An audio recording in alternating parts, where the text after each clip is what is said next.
ഒരിക്കലും നമ്മളുടെ വീട്ടിൽ ഉണ്ടാക്കാൻ പാടില്ലാത്തൊരു കറിയാണിട്ടത്. കൊതി സഹിക്കാൻ പറ്റാതെ ഉണ്ടാക്കുന്നതാണ്. നമ്മൾ ആദ്യം ഈ കറി വെക്കുന്ന വീഡിയോ ഇട്ടിട്ടുണ്ടായിരുന്നു നമ്മുടെ ചാനൽ. അപ്പോൾ കുറേ പേര് കണ്ടിട്ടുണ്ടായിരുന്നേ.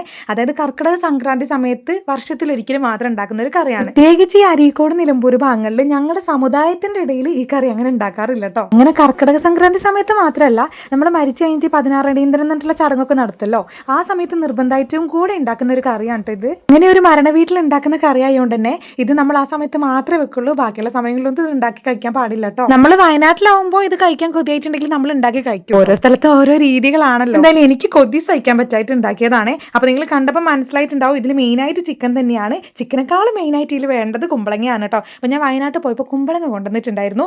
ചില സമയത്ത് ഈ കറി കഴിക്കാൻ തോന്നിയിട്ടുണ്ടെങ്കിൽ കുമ്പളങ്ങ ഉണ്ടാവും, ചിക്കൻ ഉണ്ടാവില്ല, ചിക്കൻ ഉണ്ടാവും, കുമ്പളങ്ങ ഉണ്ടാവില്ല, അങ്ങനത്തെ അവസ്ഥയാണ്. അപ്പൊ രണ്ടും കൂടെ ഒരുമിച്ച് കിട്ടിയപ്പോൾ ഞാൻ വിചാരിച്ചു എന്തായാലും ഉണ്ടാക്കാമെന്ന്.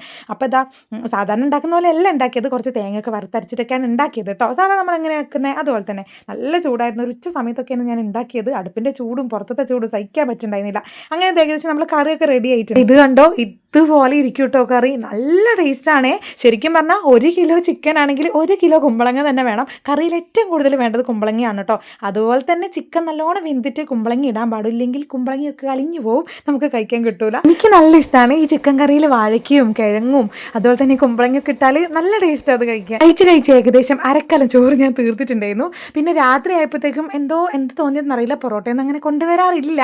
കാല് പിടിച്ച് തൊഴുതാലൊക്കെ പൊറോട്ട കൊണ്ടുവരാറുള്ളൂ. അങ്ങനെ രാത്രി പൊറോട്ടയും കൂട്ടിയായിരുന്നു കേട്ടോ യുദ്ധം. പൊറോട്ടേന്റെ കൂടെ അങ്ങനെ അങ്ങോട്ട് പോവില്ലെങ്കിലും ചോറിന്റെ കൂടെ അടിപൊളിയാണ് കേട്ടോ ആ കുമ്പളങ്ങയൊക്കെ കൂട്ടി കഴിക്കുമ്പോൾ. പിന്നെ ഞാൻ കേട്ടിട്ടുണ്ട് ഈ പാലക്കാടുള്ള കല്യാണ വീടുകളിലൊക്കെ ഉണ്ടാക്കുന്ന തേങ്ങയൊക്കെ അരച്ചിട്ടൊക്കെ വെക്കുന്നത്. പിന്നുണ്ടല്ലോ, ഇത് ഞങ്ങളിങ്ങനെ തേങ്ങ വറുത്തരച്ചിട്ടൊന്നും അല്ല വെക്കുക. സാധാരണ ഇങ്ങനെ മുളക് പൊടി മഞ്ഞപ്പൊടിയൊക്കെ ഇട്ടിട്ട് ഇങ്ങനെ മിക്സ് ആക്കിയിട്ടാണ് വെക്കുക. അപ്പോൾ ഇങ്ങനെ വെക്കാൻ തോന്നിയതുകൊണ്ട് ഇങ്ങനെ വെച്ചതാ. അടിപൊളിയാണ് കേട്ടോ. എന്നാ പിന്നെ ശരി.